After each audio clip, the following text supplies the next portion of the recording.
بادئة معاكم من الصبح، المفروض إن أنا صاحية تقريبًا الساعة 5:30، مش جاي نوم خالص. امبارح أصلًا محمد كان تعبان أوي ونمنا بدري جدًا. هو نام الساعة 09:00، أنا ما نمتش الساعة 09:00، أنا نمت تقريبًا على 11، 12 حاجة زي كده. حد ادانا علاج، بعت لنا علاج من صحابه، صاحبه ساكن جنبنا هنا ومراته صاحبتي أو بقت صاحبتي لمّا جيت هنا. المهم إن هو بعت لي علاج عشان نفوّق يعني يبقى أحسن شوية من الأول لإنه تعبان أوي. فالمهم خدت العلاج وطلعت يا محمد يا محمد وديت له العلاج بالعافية حرفيا على ما شرب العلاج ونمت. حاولت بقى بصوا اللي هو والنبي تنامي.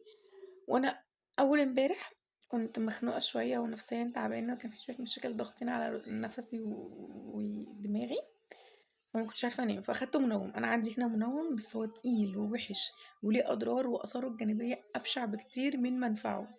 خلاص. فالمهم خدت المنوم ونمت. المنوم ده بيعمل لي زي احساس شلل دماغي، يعني اللي هو ايه، شلل حركي، اللي هو كل حاجه تقف. ففي نفس التايم بتاعه امبارح حسيت بنفس الشلل دوت. رحت في النوم، يعني ارتحت بصراحه، فرحت ان انا رحت في النوم اخيرا. يحصل ايه بقى؟ اصحى بتاعته بمليون مره، يا ماما يا ماما ونادي على ماما كل شويه. انا بصحى على صوتي، يعني انا مش ببقى مثلا محمد صحي من النوم قال لي انت صحيتي كذا مره قلتي عايزه ماما وكده. لا، انا بصحى ان انا بصوت عايزه ماما، او مثلا مش عارفه يا ماما او ماما كده، يعني فاهمين؟ مش عارفه حبيبي بعمل كده ليه. المهم يعني ده انا بتاع كذا مره عملت كده. فبعد كده فوقت بقى الساعة 5:30، القرآن الناس بتصلي في الشارع في الجامع يعني، وأنا الجامع قريب أوي من البيت عندي فصحيت من النوم خلاص. المهم فوقت ورحت قايمة، طالما كده أو كده مفيهاش نوم، رحت قايمة متوضية ومصلية. صليت وقريت الأذكار، وبعدين قعدت أصحي في محمد كتير بقى، اللي هو والنبي يلا والنبي يوي شلل عشان يفوق. وطبعا هو تعبان قوي فممكن أصلا كان ياخد اليوم النهاردة أجازة. طب هتقعد الناس، يعني محمود عمال يتصل اللي هو صاحبه ده عمال يتصل واقول له طب هتقوم دلوقتي، طب مش عارفه ايه، واعمل له ينسون عشان يبقى احسن شويه. السخونيه عنده عاليه قوي وبطنه وجع قوي. اعمل له ينسون، طب يلا يا محمد واطلع اصلي السنه وارجع، يلا يا محمد واطلع اصلي الفجر وارجع، يلا يا محمد. وقعدت اقرا الاذكار جنبه وانا بيليل بس. المهم تقريبا على الساعه 8 كده فوق ونزل. قمت عملت فطار تقريبا معاكم. لا، ما عملتش معاكم، انا جهزت فطار وبعد كده ايه اديتكم فيديو كده، وقعدت بقى اتفرج على كرتون وخلص. كرتون تاني بدأ وخلاص اخر لقطة فيه اهو، وانا قاعدة كسلانة. ايه ده، عندي حاجات كتير قوي اعملها، كتير كتير، بس مش قادرة اتحرك من مكاني نهائي نهائي. بصوا الكسل اللي هو مسك فيا كده عن عشق بقى، مع شوية إرهاق بس بسيط قوي. ومش عارفة أصلا الإرهاق ده من ايه، لأن أنا يعتبر نايمة كويس.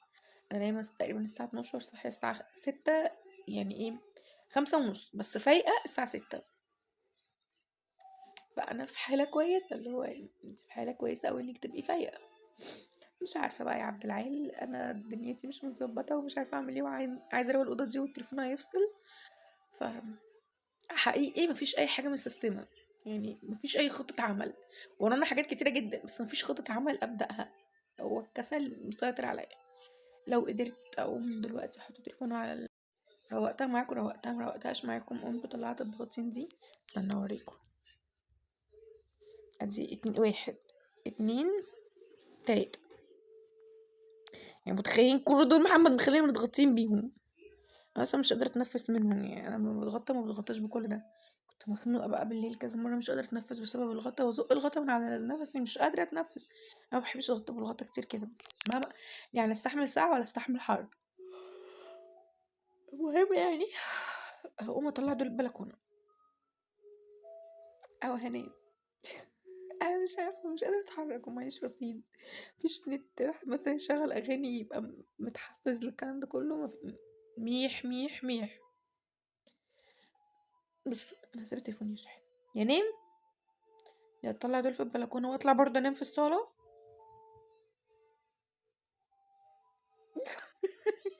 عملت اي حاجه اكيد هجيب لكم فيديو.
مش عارفة بس جوعت، قررت اعمل كده. ما عنديش عيش خلاص، كان اخر عيش هو ساعة الفطار، فعملت بيض وبتاع دوت اسمها ايه، مكرونة. للمعلومة انا مش من هواية المكرونة وجنبها بيض، ومعرفش ايه الاوبشن ده، بس اكتشفت مع محمد جوزي وطلع اوبشن حلو جدا وطعمه لذيذ. عاملة جنبي عصير كده. بجد انا جعانة قوي ونفسي اشبع، يعني حقيقي نفسي الوجبة دي تكفيني. مش عارفة هل انا فعلا بقيت شبه الفيل وما بشبعش، ده اللي بقوله على نفسي، ولا ده مجرد اقتراح بس عشان انا قاعدة في البيت ولوحدي وكده. الغسالة شغالة وورايا حاجات كتير قوي ومش عارفة ابدأ منين، بس قلت اكل عشان ما افصلش، بعدين اشوف هعمل ايه بعد كده.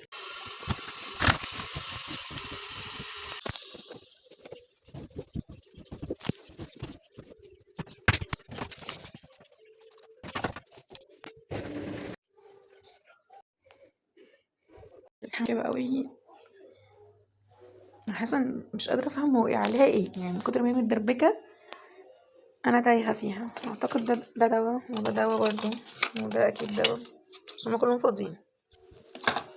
هلم دنيتي كده عشان مش عارفه الم مع التليفون، لو الرينج لايت شغاله كان الموضوع يبقى اسهل. فهلم الدنيا دي كلها في مكانها وارجع لكم تاني. هي كده تسريحه انا راضيه عنها 100%.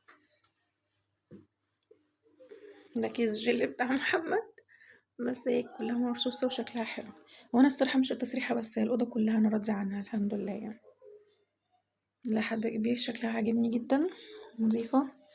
وسوت الغسيل فاضي، الغسيل في الغسالة وفي غسيل على الأرض، ولكن أوضة النوم زي الفل.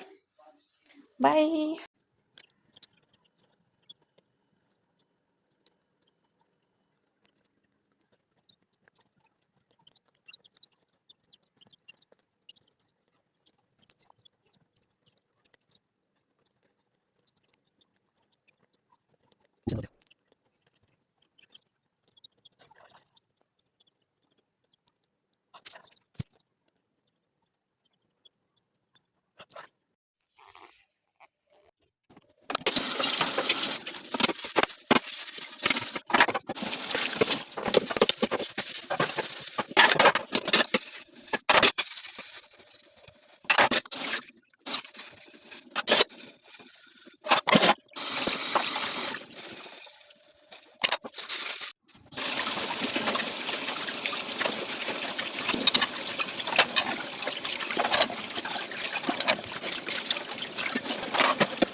من كام يوم اتسوقت وجبت بسلة وفاصوليا وكوسة، ان شاء الله الخطة الجاية سبانخ وملوخية. فهقعد اقرطف بسلة اشيل منها بقى القشر ده واعمل الكوسة، وبعدين هجيلكوا تاني واحنا بنغسلها.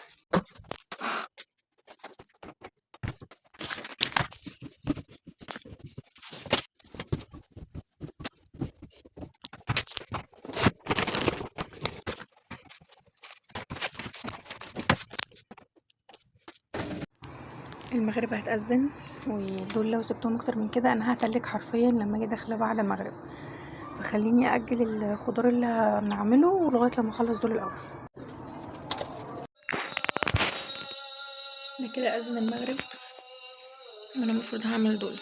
اول ما الاذان يخلص ان شاء الله قبل الاقامه كده هقوم اتوضى على طول، يعني بعمل بس هسيبهم واروح اصلي واكمل. بصوا يعني انا عملت حاجه بصراحه ضايقتني، ان انا ما قمتش اصلي المغرب قبل ما اخلص البسله كلها. بس بصراحه يعني حاولت استعجل جدا جدا، عملتها بسرعه قوي والله، بسرعه فوق ما تتخيلوا، لغايه لما خلصتها عشان اصلي على طول، وهسيب بقى المصليه عشان خلاص العشاء قربت تأذن ان شاء الله على خير، حوالي نص ساعه او اكتر. هبدأ بقى في الفاصوليا، والله المستعان. انا واصله للليفل ده من الفاصوليا، دي فاصوليا ودي فاصوليا، واللي في الكيس فاصوليا، طبعا الكيس الكبير دوت القشر بس، فهسيبها واصلي العشاء. غسلت الكوسة، غسلتها كويس، نضفتها، بس انا من الناس اللي بتقشر الكوسة بالمقور عشان ما بحبش اللي هو ان هي تبقى ناعمة قوي كده، بحبها مخربشة بيبقى طعمها احلى. تمام، فشلت البسلة والفاصوليا جوه. طبعا ناهيكم عن منظر الترابيزة تحفة ازاي. المهم يعني هبدأ دلوقتي في الكوسة، وشكلي كده شكلي يعني شكلي بيقول هعمل شوربة خضار النهاردة على الغدا.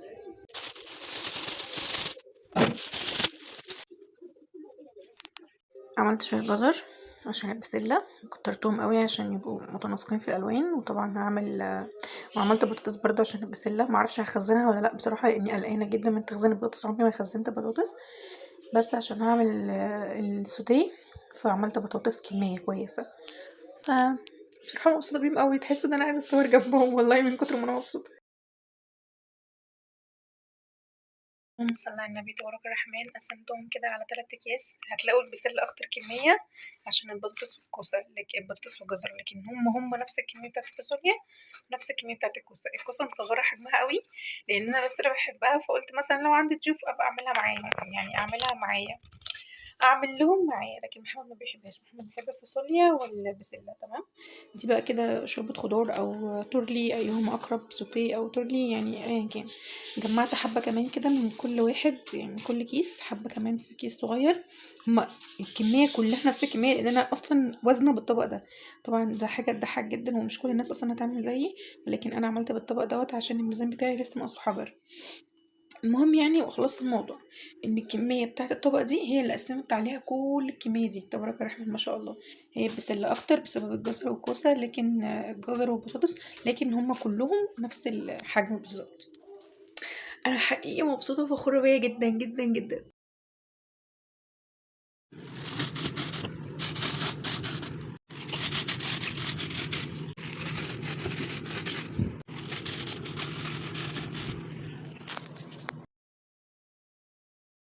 بصوا بقى، انا بحب السوتيه يبقى فيه شويه دلع كده، اي نعم هو ميه ساده مش ميه شوربه، بس احنا هنتبله بهارات الشوربه، فممكن ان شاء الله يعني ان شاء الله تدينا نكهه الشوربه، خصوصا ان انا ومحمد عندنا برد كاتم على نفسنا، فان شاء الله ان شاء الله الحله القمر دي تعجبنا ويطلع طعمها حلو،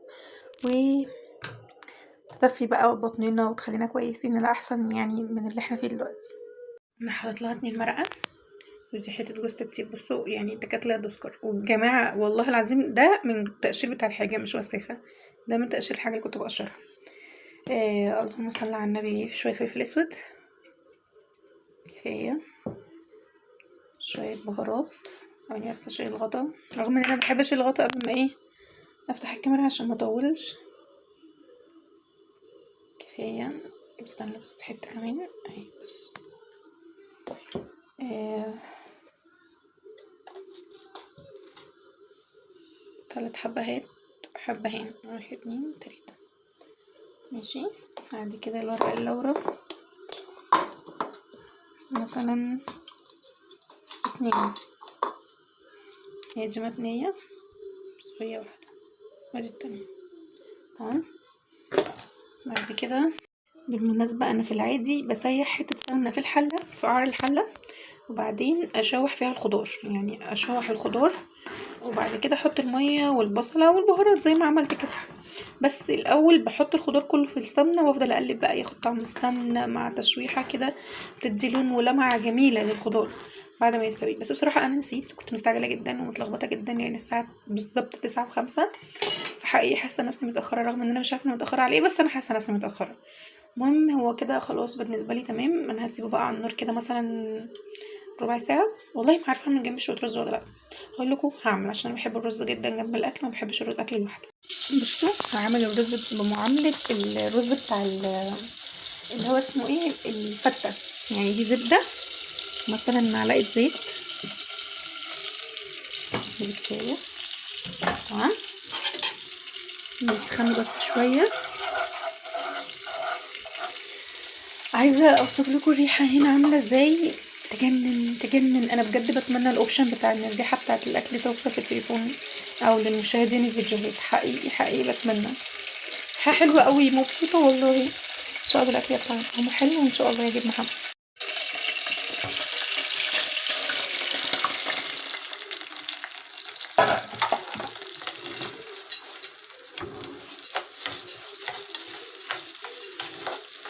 رخامة الحلة ان هي عايزة حد يمسكها وانا عايزة امسك التليفون.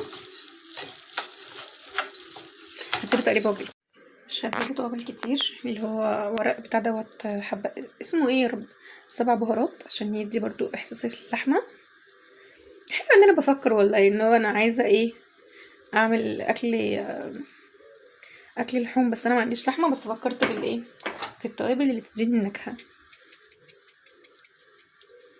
شوية فلفل اسود مثلا، نص معلقة ملح،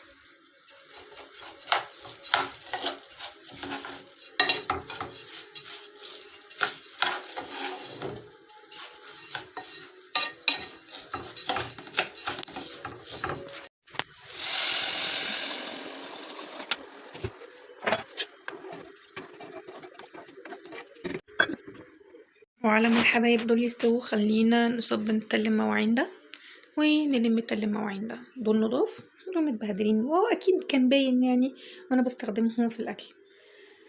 الى اللقاء يا اخوات. نسينا تقريبا ان انا عندي غسيل في الغسالة، ثواني، وده سايبه في البلكونة.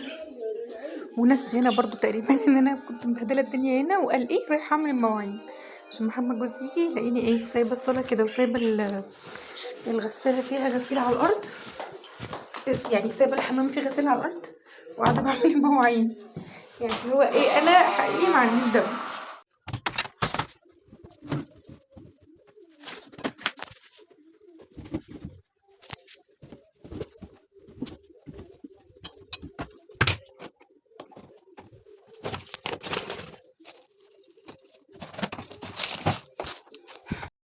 تمام كده بالنسبه لي انا راضيه عنه شويه، يعني عشان هناك دي لسه شويه فكده فاهمين، بس ممكن اسيب ده هنا عشان المواعين بجد كتيره.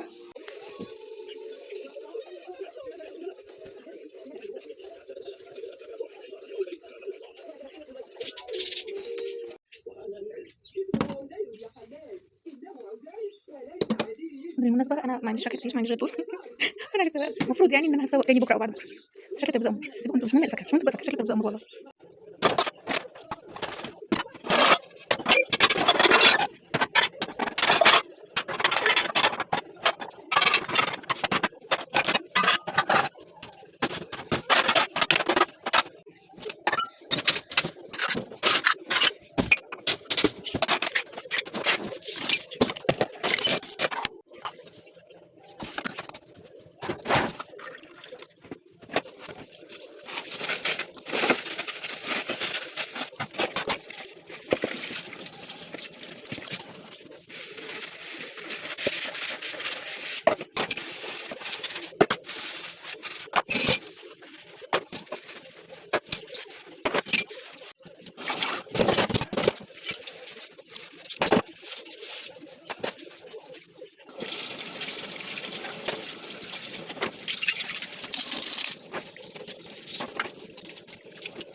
كلت من شوية، كنت جوعت خلاص وضغط، محمد لسه مجاش الساعة 11:30 وانا حقيقي دايخة جدا وهموت وانام. طبعا مفيش مواعين، مفيش كركبة في البيت، مفيش غسيل يطبق، مفيش اي حاجة تتعمل اصلا، بس مش قادرة انشر الغسيل اللي غسلته دوت وطلعته، خلاص دايخة جدا. كل اللي بتمناه بجد ان انا اقوم اخد شاور وانام، مش عارفة يجي امتى، وزهقت من القعدة لوحدي. انا بجد شكلي هسيبه وانام اساسا قبل ما يجي. اقوم اغسل دول واخد دش. الحقني بقى، الحقني ملحقنيش اسيبه وانام.